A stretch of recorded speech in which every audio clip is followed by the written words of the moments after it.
নবীজি সাল্লাল্লাহু আলাইহি সাল্লাম যখন ইসরাফিল সিংহা ফু দিবে, দ্বিতীয় ফু, সবাইকে যখন হাসরের ময়দানে উঠানো হবে, তখন প্রথম উঠানো হবে আমাদের নবীকে।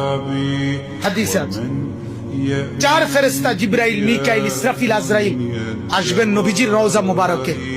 এসে সবার পক্ষ থেকে জিবরাইল ডাক দিবে, ইয়া রাসূলুল্লাহ, হাসরের ময়দানে যাওয়ার জন্য আপনি কবর থেকে ওঠেন।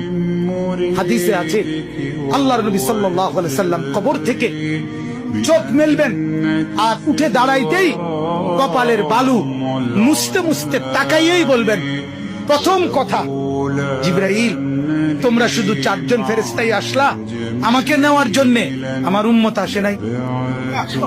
আমার উম্মত কোথায়? আমার উম্মতের হালাত, আমার উম্মত কি আমার বর্তমানে জাহান্নামে চলে গেল নাকি? জিবরাইল তখন বলবেন, হায় ইয়া রাসূলুল্লাহ, আজও ভুললেন না, আজও বললেন না, আজও সেই উম্মত যাওয়ার দিনও বললেন, দুনিয়ায় থাকতেও বললেন, আজও বললেন।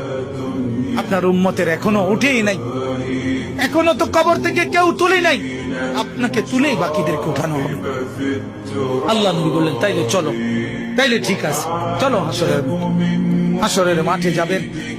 সমস্ত নবী আদম থেকে ঈসা এবং উনাদের উম্মত কিয়ামত পর্যন্ত, আমি সংক্ষেপে বলতেছি, সমস্ত নবীর উম্মত, নবীরা শুধু এক কথা বলবেন হাসরের ময়দানে, ইয়া রব্বি নাফসি নাফসি, ইয়া রব্বি নাফসি নাফসি, আয় আল্লাহ আমাকে বাঁচান, আমাকে বাঁচান।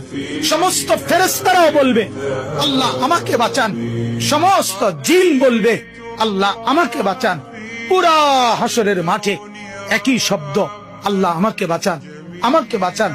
সবাই শুনবে, কে যেন একজন শুধু আছে, কোন এক জায়গা থেকে শোনা যাইতেছে, কে যেন একজন বলতেছে, ইয়া রব্বি উম্মতি উম্মতি, হায় আল্লাহ আমার উম্মতকে বাঁচান, আমার উম্মতকে বাঁচান।